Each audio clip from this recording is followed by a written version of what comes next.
everybody, I wanted to have some fun playing with these brand new little stamps I just got in from British Monroe. They're really cute little succulents. Let me kind of hold them up so you can see them. They are called Sharp Stuff, which makes some sense because they're all kind of cacti and little succulents. And what we're going to do is we're going to create a card today. So what we're going to do is we're going to start off, and I'm going to stamp, get all my pieces, onto this paper. And this paper is a mixed media paper pad. And I just picked out a nice heavy kind of a cardstock that had a little bit of fun texture. I don't know if you can see that texture or not. Not really. It's got some little pock marks. We're going to stamp, and then we're going to watercolor with some re-inkers. So first stage is I'm going to take the pot, and it's kind of fun because you can use the stamp. This particular stamp set, it's from British Monroe.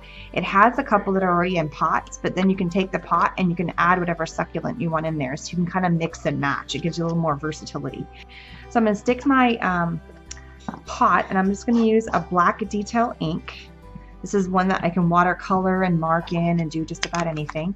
And I am going to re-ink this a couple of times. I'm going to do 3 separate pots.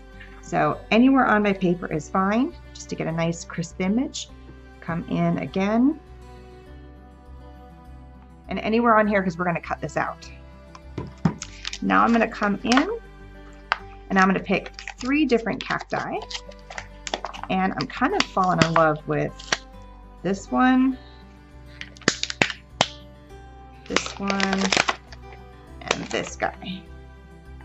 And I'm just going to stamp them below with the same black ink.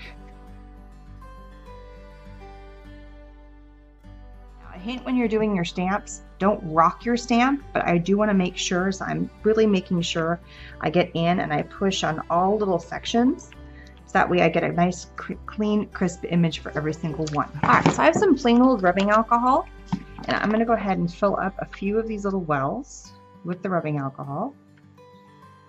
I'm going to do 4. Make sure to put the cap on it.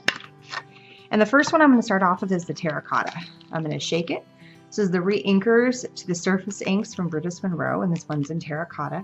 And it's got some lovely little bits, and it works really well with the alcohol. You can do them with water, but I like the look of it with alcohol a ton better. So I'm going to add about 5 drops, maybe 6.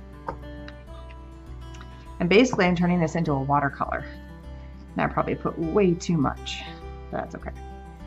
I have room to go in and mix, blend them really well. You could do it the other way around too. You could add the drops and then put the alcohol on top. It's really kind of up to you. Test my color. Yeah, I like that. It's a nice, really pretty dark. And see how it's absorbing into this paper? It's acting like a watercolor. So now I'm just going to go in and basically paint my pots to look like little terracotta pots.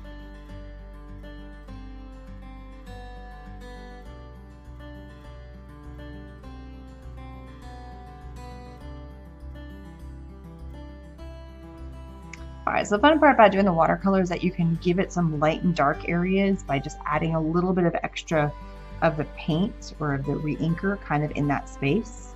And that's part of the reason why I picked this really thick, heavy paper, because it is going to kind of bleed through, but as it dries, we're going to cut it out. And don't worry about it if you get over the edges. I mean, no big deal. We're going to cut that out anyway. Not a problem.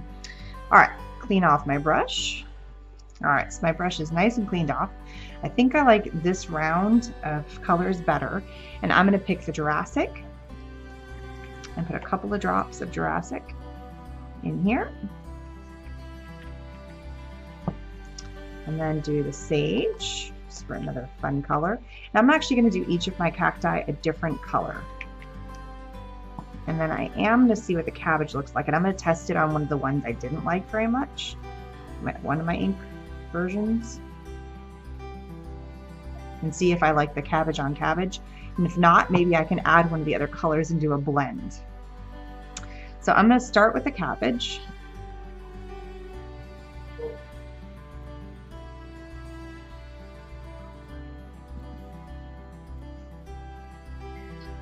And it really does kind of lose the feel of it in there. So I'm going to try the Sage and see how that works.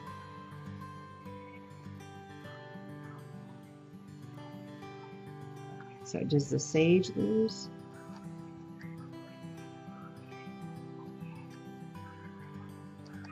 The sage looks pretty good, actually.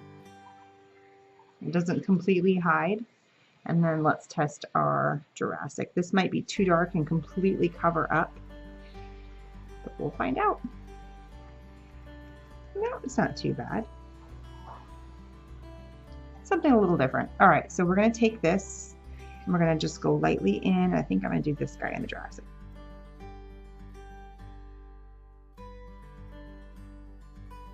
Okay, so I don't have a re-inker in a pretty kind of reddish color, and I didn't want to do the terracotta, but I have a flower here. So one thing I can do though is I can take a tiny bit of this rouge, I can put a little of the terracotta, smash it onto here, and then mix it. And I'm picking up more of the rouge color. I could go directly and just add my brush to the alcohol, but since this is a fairly close color, I figure I'd go with that. And now I've got a nice deep rich red, and I can go in here and color my flower.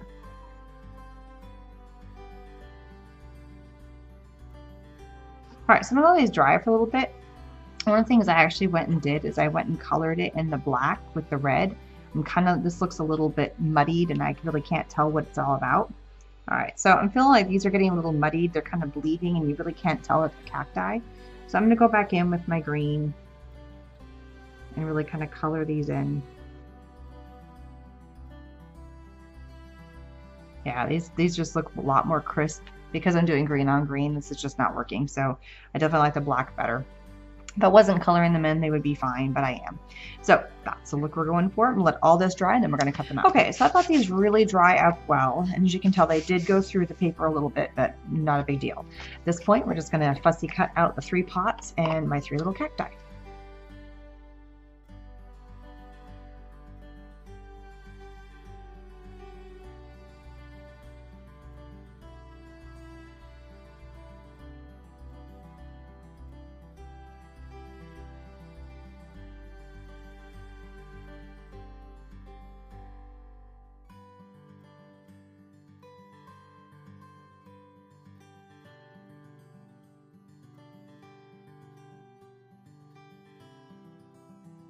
All right, so the beauty of using the re-inkers is if you have the ink itself, you can also do something with the ink and you can match the colors pretty close.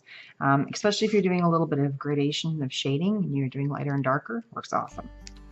All right, so I'm gonna use these really fun kind of cards. These ones are from Canvas Core and it's got a burlap with an ivory. They're already stitched, so in a lot of ways, they're kind of already done for you. And there's 4 to the pack and it also comes with an envelope. So that part I love. Makes life really easy. We're actually going to do the card so it turns this way versus up and down, just so I can actually get my little pieces on here. And as you can see, because I've cut them in 2 pieces, I can actually kind of nest my little pots or my cacti inside the pots. And so that makes it very fun and very easy. But we're not just going to keep it simple like that. We're going to add some stuff to it.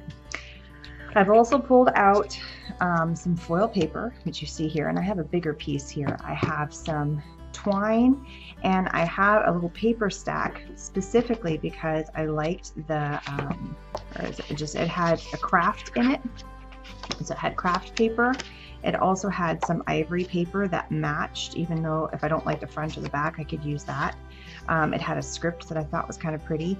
It had a black dot. It had some pieces in here that I thought would be kind of fun. It also had some corrugated cardboard on here. So I thought it was like a really easy little paper pack, and it was about the right size width-wise going this way. I thought I would actually cut little squares out of it. So I'm just trying to decide which paper I want to use. All right, so I pulled the dots paper out of here, and beginning with, I'm going to use the back side. So I'm going to have to probably go 2 1/4 inches tall, and each one of these bars is 1 inch, but it needs a little bit more, so by like 1 1/4, so like 3 1/4 by 1 1/4. Let's see how we go there. Oops, I need my cutting board.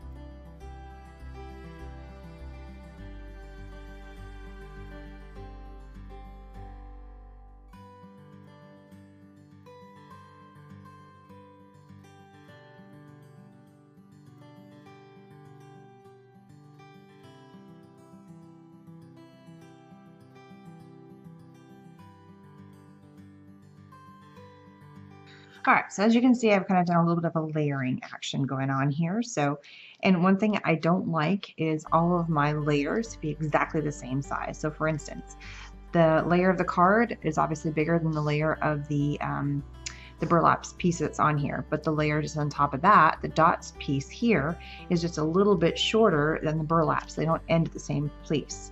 I also made the layer on top here, this foil paper, longer so it kind of sits, and then the length and the height of these three pieces, the height are all a little bit different. So it just kind of staggers so you can kind of see everything. It's not all just one piece on top of another. It gives the illusion of lots of layering going on, which there is. So an easy way to make some foam dots is using cardboard, but you like it when it's sticky. So here's a fun tip. Take your foam, run it through your Xyron machine. This is just plain old cardboard. I kind of cleaned up the edges here. And you can use the bigger ones, you can use little Xyrons, it does not matter. Run it through. Pull it off, and what you've done is you've now stickified this side. Okay, so now what you're gonna do is peel off the top.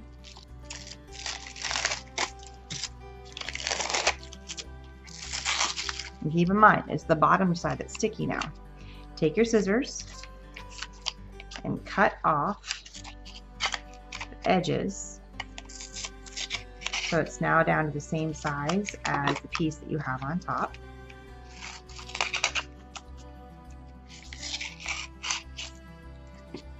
And if you've got the big Xyrons, this works too. If you just have the little X's, it works. It works for any size. So as a fun tip, if you're finding it really hard to pull the Xyron out, it's just, see how I'm pulling this and it's just not doing anything? It's because you're out. All right, so since you run out of one, you pull out another one. As you can see, I have a really pretty design. How gorgeous. And when you get them, they do come with a instructions, but they're easy, so don't worry about it. So back to what I was saying. Take your little piece, now that we have a brand new one, and man, this feels heavy compared to my old one now. Make sure that the part that you already ran through the sticky is sticky side up. So that way you're applying sticky to the bottom. Pull it through. Rub so you can actually get the sticky transferred over. Pull the top off. Go ahead and recut. And now you have, it's not a foam dot, you have a sticky cardboard piece. And from here you can cut it to however you wish. Just cut straight through the paper and then peel the front and back off, and you got sticky on both sides. I'm going to use that to help pop dot my little base of my pots up. So now that I have this, and this is plenty for all three of my pots, and I'll have some left over. And I think to bring in some more of that green color, we're going to do the cabbage, just because I already have it. I was debating doing the terracotta, but because I put in the foil, it's a lot of that color going on. Okay, so for each of my little pots, I do not need a whole bunch of this. Just cut through, and I'm going to cut this in half. And I may have to trim a little bit more. Yeah. And this is where you can easily trim it to be whatever size you want it to be. Now, peel off. This is where you have to be a little careful. Peel off, and this side is sticky. Peel off this other white piece. And both sides are nice and sticky. Take it and stick it on the back side. If you don't want to do both sides at the same time, no worries. Trim, peel off one side, stick it on the back, and then just wait until you're ready to put this onto your project, and you can do the other side. The cool thing about doing it this way is how much money have we all spent on buying those little pop dots when cardboard comes in boxes that you probably have ordered supplies with already. Pizza boxes, you name it. Cardboard comes from packages all over the place. It can be in any thickness you want. You can tear it apart so it's actually a little bit thinner. You can take a layer off. You can do foam. You can do all kinds of different types of materials that you can run. As long as it's thin enough to run through here, you can do it. You could even take two pieces and stack them on top of each other if you want it to be really thick. So play with that and see how you like it. So it's a really cheap way of making something kind of pop off. And part of the reason I wanted to do this is it looks like it's a three-dimensional pot with your little plant sitting inside of it. So it's not two pieces that are nested next to each other that are really flat. So I'm going to take each of my little pots now, stick them down. And cardboard also is nice because it has a little bit of squish to it, kind of like foam because it's got the layers. So something kind of fun. Now I'm going to take these three little guys right here and run them back through this just by themselves to make them a little sticker. I always find that doing little pieces like this are much simpler than trying to use a tape runner.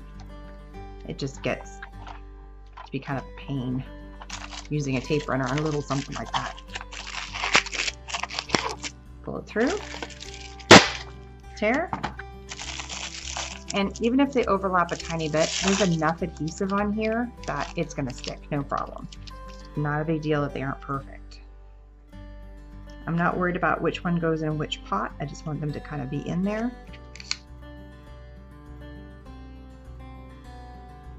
I'm going to move some of my extra stuff out of the way. As I'm actually going to take this paper here and also inking it in that cabbage color. And just for a little bit of interest, I'm going to take some of my other colors I have here, and since I keep spilling them, I have some darker ones. I'm just going to test it in the middle. And I'm just going to hit some of these little dots here and just add some interest. And I only need to do like the top and the bottom because you're not going to see it once I put this strip down. Some of these middle ones are just going to get covered up. So really truly I just need to do something in this line here and then stuff down here. Nothing even higher or lower than that.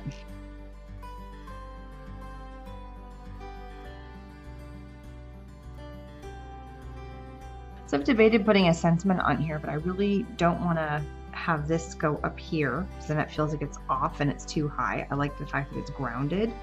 But I don't like a sentiment floating up here in the sky here, and I don't want to add anything down here. I've kind of thought with that. So I think we're just going to leave this as a sentimentless card, which is fine. Nothing wrong with that whatsoever.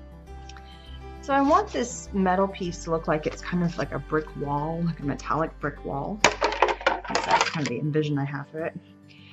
So what I'm going to do is I'm going to take my embossing folder here, and I know it's not quite long enough, but that's fine because I'm going to flip it over and do it the other way. Go ahead and get as far as I can on here. We'll run it through. And this particular foil is a little bit different than the other foils that are out there. It's a two-sided foil, and look how wonderfully it takes that embossing. It's wonderful. It's kind of takes whatever shape you put it in, which is really kind of cool. So now what I'm going to do is I'm going to line up going the other way. So on this way I actually can kind of fit it in the grooves. And so it refits in and sandwiches right exactly where it was going the other direction. So I'm not creating two different patterns. Run it through again. There might be a little bit of an edge coming off of it, but not much. And just run the new section, that's all I need to do. There it is. It's a little bit reversed, but it pretty much follows the pattern that was there. There's a tiny bit of a line there, but it's not too bad. And it's going to get covered up by some of that stuff anyway. So this foil is called Renia foil. And like I said, it really is kind of a cool foil. It does a lot of neat stuff. So matching it up with some burlap and with some just cardstock and some stamps, it really kind of creates a really neat effect. So now I'm going to go back in and see how that just gets kind of covered up. You wouldn't even know it was there because my little stamps are covering it up. And now it looks like it's kind of a brick wall effect. All right, I'm going to go ahead and glue down this layer. I'm going to use the twine here in a second. And for this, I'm just using my Mega Runner. Add some glue to the back side or adhesive to the back side. Stick that down. Make sure everything's kind of cool there. So now I'm going to take my twine and just take a little bit of tape, and it's just to anchor it. I'm just going to stick the rest of that tape down here. It doesn't have to be any kind of super you know, acid-free anything. Just, and we're gonna start winding. And don't pull too tight, otherwise it's gonna make your paper do this, and you don't want to do that. You just want to create a fun dimension. Going around your card. You want to overlap kind of like an X. And 3s, 5s, 7s always look good. Pairs tend to look kind of funny. So go for an odd number. Don't pick up the extra tape on your paper. Pick a point where you want them to kind of all cross and have them all crossed in the same location. It's kind of your goal. You'd have it be a little bit off. So if we're all kind of crossing, we want to have some pieces that are wound really far. So if you need to kind of have another piece of tape, this tape does not like to cut without scissors. It's kind of a pain, but it's cheap and it's just holding things in place. I don't need fancy tape for this. So if you need something to kind of be a little further away, use your tape to kind of help separate the pieces so they don't slip and slide on you. They're going to want to do that.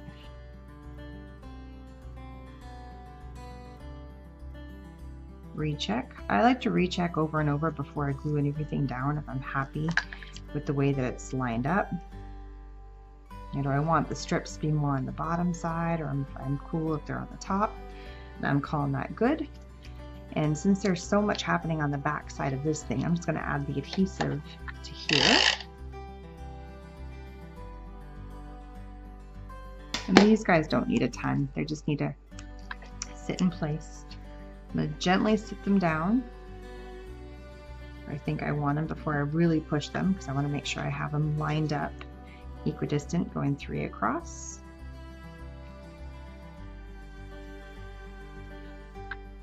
So I feel like they're there, I can go ahead and squish them down.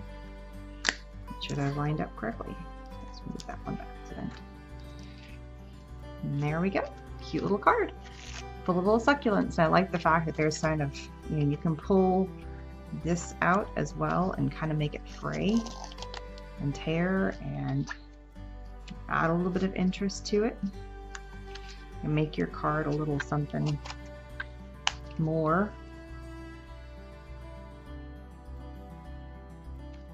Make a little distress out of it. And I do also like inking the outside of my card. Just gives a little more dimension. Doesn't look like I just kind of slapped it on. And that's it. Thanks so much for stopping by. Please subscribe. Talk to you again soon. Bye-bye.